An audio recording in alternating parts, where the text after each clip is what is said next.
counting hippos isn't so easy. There are two. Even the pros from the wildlife protection authorities in Zambia are having a tough time. The slippery characters are being counted here on the Kabompo, the river bordering West Lunga National Park in northwestern Zambia. But you shouldn't go very near, otherwise... The hippos aren't wild about being disturbed. That thing is dangerous. Let's not run gun. Until money started coming in from the International Climate Initiative, patrols on the Kabompo were rare, but the funds enabled them to buy a fast boat. Wilson Zulu takes his team out every day. He says this natural paradise is being threatened by poachers. Yeah, they cross the river and then go into the park and then start poaching. Yes. So it's very easy for us, especially when we find the boats on the banks of the river. It's very easy for us to track them because we can easily make some ambush just there where they've parked their boats, or we make a follow-up until we get them. Yes. In the last 30 years, nearly all the wild game in the area has been wiped out. When refugees from the Angolan War took shelter in these woods, the animals here were a crucial source of food. Now all that's left are some birds and a few crocodiles and the hippopotamuses.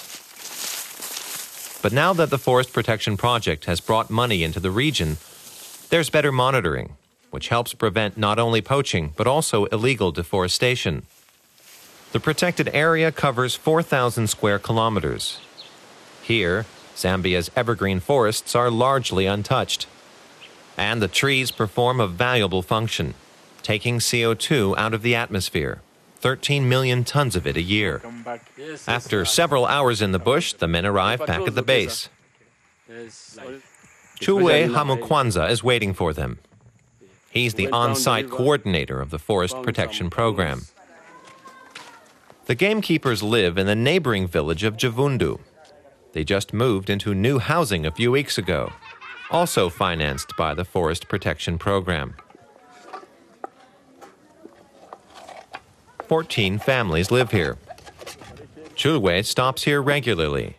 Javundu is one of the many places he oversees. The project has helped a lot in Javundu. We have improved the infrastructure, built houses, we have improved the transport, procured vehicles, and we're also facilitating the patrols for the wildlife police officers to protect the area. The region is huge and the roads are bad. It takes hours for Chulwe to get from one place to the next. We're pushing every month. The roads were supposed to be included in the improvements paid for by the program funds, but not much has happened. And some tribal elders say the money was not fairly distributed in the region. That has created some ill feeling.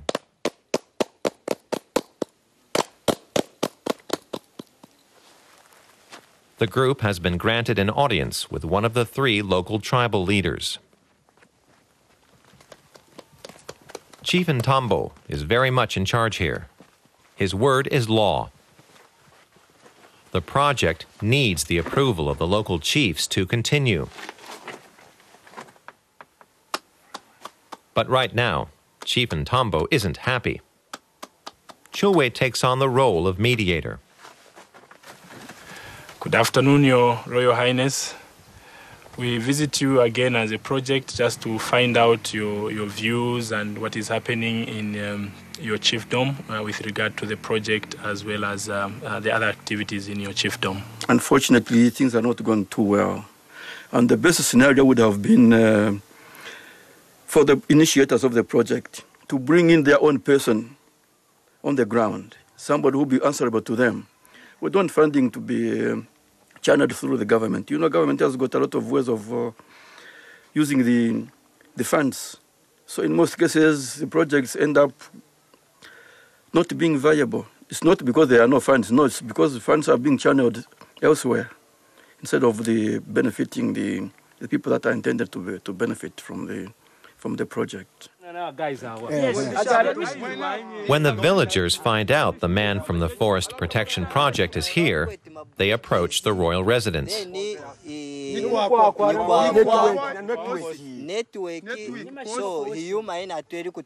They're disappointed too. They had envisioned better things for their village. We want to see boreholes for clean water, we want better schools, and we want fish ponds and many others which would benefit the community. Chulwe is exhausted. It's nearly impossible to deal with all the conflicts. 2 million euros were put into the project, which is due to finish at the end of the year. On the way back, Chulwe checks in on a tourist campground. Not much has been done here in recent months. This is actually the first investment in this area, and it already shows the potential that this place can grow into something big. But what we really need is someone who can develop this place and make it attract a lot of tourists. Without any infrastructure, there will be no tourism, and no tourism means no money. The real money is elsewhere, and not that far away. Mining companies are extracting millions of tons of copper from these grounds.